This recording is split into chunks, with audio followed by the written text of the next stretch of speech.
Hi guys, so for today's lesson we are going to be using common denominators to compare.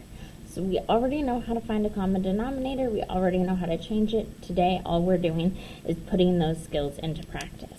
So you'll notice that they have 2 and 6 here. That's because those are the denominators of those two fractions.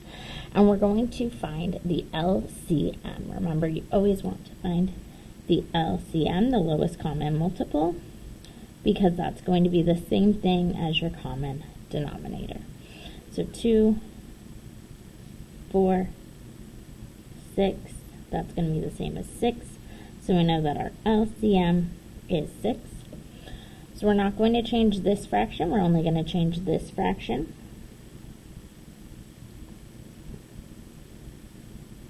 We want something.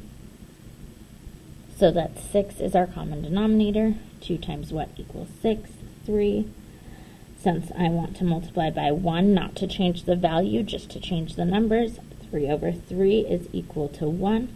So 1 times 3 is 3. And now I'm comparing 3, 6 to 3, 6. I can see that those are equivalent, those are the same. So then I go back up to the original and I put in equal. Here, once again, starting with my smaller number, 2, 4, 6, 8, 10. Then counting by 5s, 5, 10. I got my common denominator, which is 10. I'm going to go through and do the math for each of them. 4 fifths times something equals 10, and then 1 half times something equals 10 as my denominator. 5 times 2, whatever I do to the bottom I do to the top. In this case I have 8 tenths, and then 2 times what equals 10, 5, 1 times 5. So now I'm comparing 5 tenths and 8 tenths. Notice that I keep those fractions lined up underneath. So 4 fifths, I converted it, then I have 8 tenths. 1 half, I converted it, I have 5 tenths. And now I have the same number of pieces, so which one has more pieces filled in? 8 tenths. So that means 4 fifths is greater than 1 half. Notice that I put in my converted fractions, and then I go back to the original. Down here, you'll notice that they give us extra space because we're not going to make it. Let's do it how we would normally do it without the lines. 4, 8, 12, 16, 20. Then try with 9s.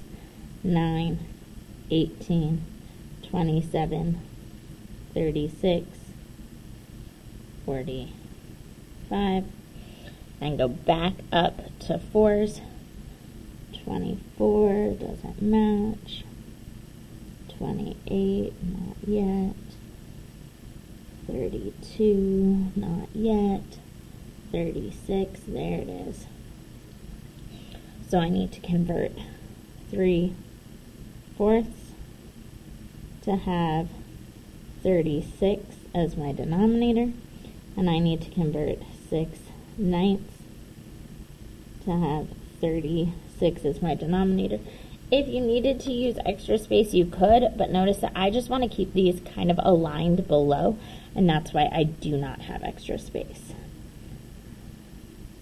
I know that 4 times 9 equals 36. Whatever I do to the bottom, I do to the top. 9 times 3, notice that I can come back over here if I don't know my math facts and get 27. 27 over 36. And this one, 9 times 4. Whatever I do to the bottom, I do to the top. 6 times 4, once again, I can look here, 24. Then I have 24 over 36. Since the pieces are the same size, I'm just looking for the most that are filled in. So 3 fourths is greater than 6 ninths. Just flipping my page.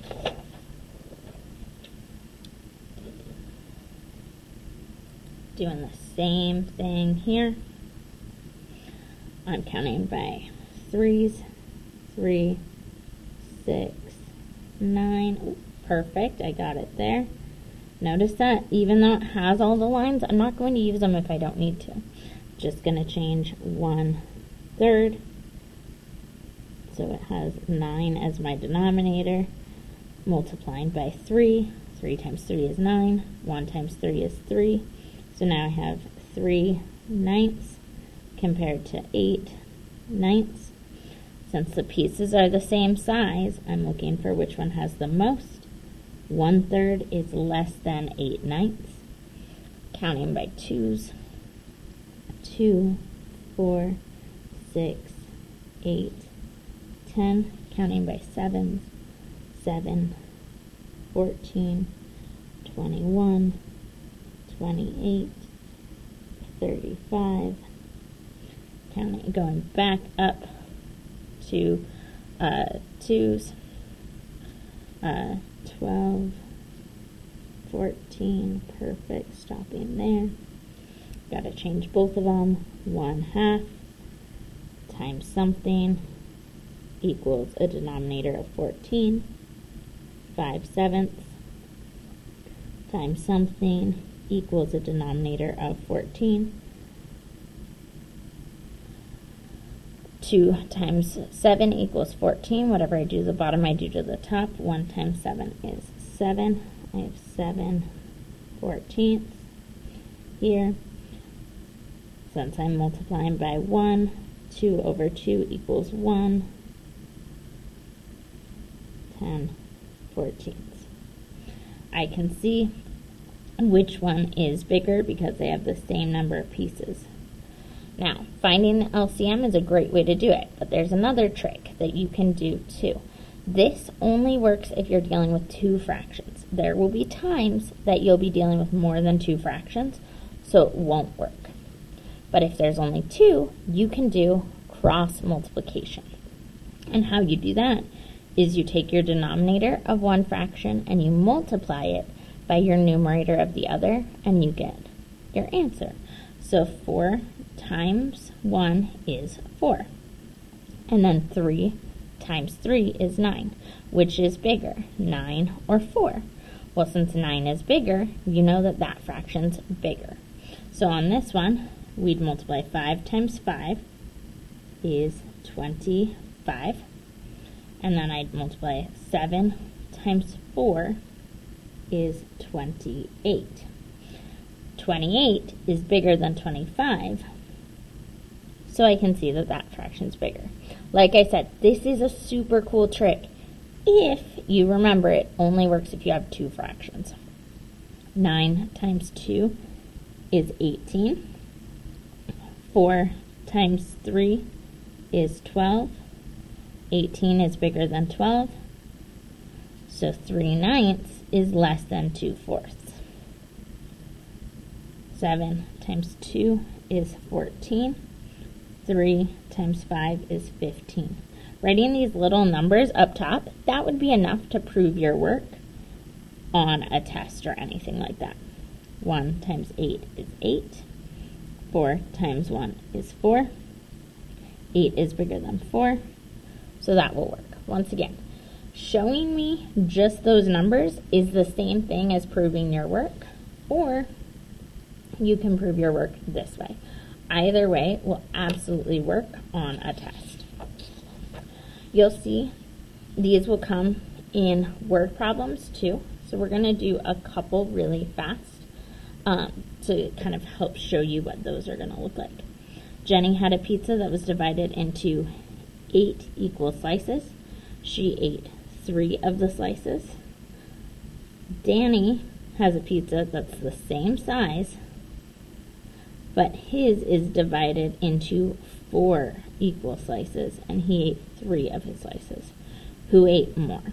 So Jenny had 8 total slices and ate 3 of them. So Jenny had 3/8. And Danny had a pizza that was the same size, but it was only divided into 4 slices, and he ate 3 of them. Now you might think, oh, we've got a common numerator, which would absolutely help you, but you got to remember that the pieces are smaller with this one than they are with this one. So if we want to show our work using math, we could do 3/4. We know that our common denominator for 8 and 8. So our common denominator is going to be 8. So we could convert this one and see that 6/8 is going to be bigger than 3/8. So Danny ate more. And remember, it asks who ate more, so not the fraction. Danny is who ate more. That's the answer to this one. Let's go ahead and check this one. Kim made 2 pizzas that were exactly the same size. The first was a cherry pie, which she cut into 6 slices. And the second was pumpkin, which she cut into 12 slices. So we know that we've got cherry that has 6 as our denominator, and our pumpkin has 12 as its denominator. She takes her pie to her party. People eat 3 slices of cherry and 6 slices of pumpkin. So then we can do cross multiplication, or we could find a common denominator. This one, the common denominator, as we know, would be 12. Or we can go 6 times 6 equals 36. And 12 times 3 equals what? 36 as well. So, did people eat more cherry pie or pumpkin pie? Those are actually equal.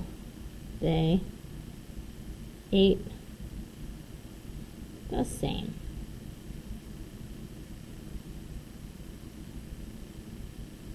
Amount of cherry and pumpkin pie.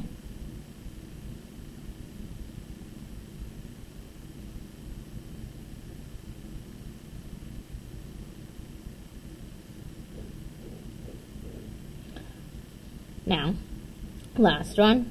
Pedro and Natalia played the trumpet. Pedro practiced for 3/4 of an hour. Cool. Natalia practiced for half an hour. Who practiced longer?